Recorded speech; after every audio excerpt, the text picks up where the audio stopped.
मृग तृष्णा अध्याय 58। फिर वही समय, वही साया उसी बंगले से बाहर निकला जिसे दुनिया डॉक्टर अवनीश चतुर्वेदी के रूप में जानती थी। बिल्कुल वही तरीका था, लेकिन आज रोड सुनसान ना थी।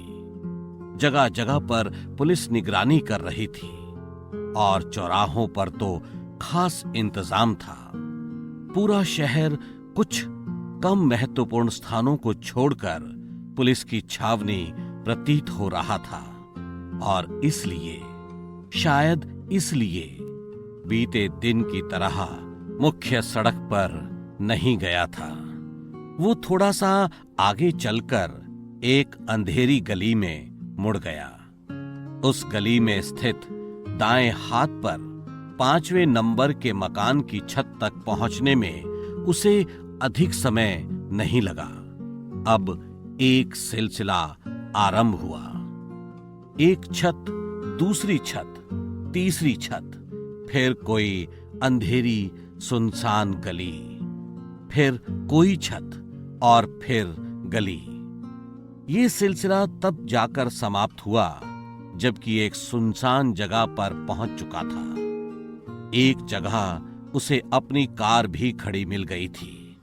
वो उसमें निडरता से सवार हो गया और अब उसकी गाड़ी राजनगर की उन गलियों में घूम रही थी जो कम महत्वपूर्ण और प्रायः सुनसान थी, जिनके बारे में वो पहले से ही जानता था कि यहां कोई सुरक्षा व्यवस्था नहीं है। आज उसकी कार का रुख पहली वाली घटना में अपनाए गए रास्ते से बिल्कुल विपरीत था और उसकी कार महारानी की तरह राजनगर की गलियों में दौड़ रही थी। अंततः वो अपनी मंजिल पर पहुंचकर रुक गया। आज भी उसने वही रास्ता अपनाया था जो उसने घर के अंदर प्रवेश करने के लिए पहली बार अपनाया था। शीघ्र ही वो तीसरी मंजिल के एक ऐसे कमरे में था जिसमें राज्य का बहुत बड़ा बिजनेसमैन अनीस अंसारी निंद्रा मग्न था। उसने पिछली बार की भांति ही अनीस अंसारी को जगाया। तुम कौन हो? तेरा बाप। तो मेरे बाप मुझे रात में इस तरह क्यों जगाया? बाप तो बच्चों को प्रेम करते हैं ना। मैं भी तुझे अभी बहुत प्यार करूंगा, बस तू मेरा एक काम कर दे। वो क्या? मुझे आईएसआई के उन सभी एजेंट्स के रिकॉर्ड चाहिए जो तेरे पास हैं। क्या बकवास कर रहे हो तुम? मैं इस देश का एक सम्मानित नागरिक हूँ, इस राज्य के बड़े बिजनेसमैनों में से एक हूँ।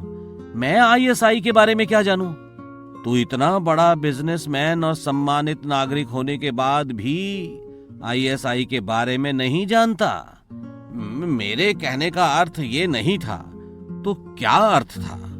मैं कहना चाहता हूं कि मैं देशद्रोही नहीं हूं। यदि मुझे आईएसआई के एजेंट्स के बारे में पता होता तो मैं अब तक हाथ पर हाथ रखकर क्यों बैठता?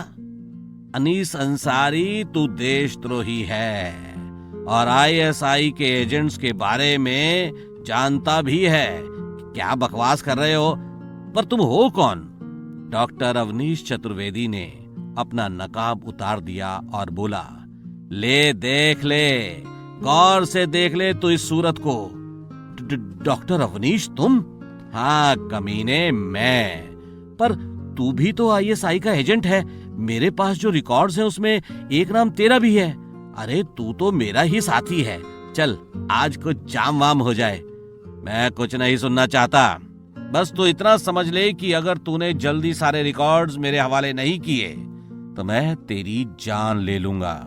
अवनीश, तू एक मामूली डॉक्टर है और मैं जाना पहचाना बिजनेसमैन। तू खुद से क्यों अपनी ही जान के पीछे पड़ा है, हैं? मैं 10 तक गिनूंगा। 1, 2, 3, 4, 5। क्या भाई? अरे सुन तो। 6, 7। देता हूं। इतना कहकर अनीस अंसारी ने कुछ कागज निकालकर उसके हाथों में रख दिए। साई ने पहले तो कागज चेक किए और फिर साइलेंसर युक्त रिवॉल्वर को हल्के से दबा दिया। पिट। फिर वो अपना काम करके वापस आ गया। आते समय उसने इस बात का विशेष ध्यान रखा था कि कहां पर किस तरह की सुरक्षा व्यवस्था है। जब लगभग 4:30 को प्रातःकाल वो बंगले पर वापस आया तो पहरेदारी करने वाले पुलिसमैन भी नींद का लुत्फ उठा रहे थे। अध्याय 58 समाप्त होता है।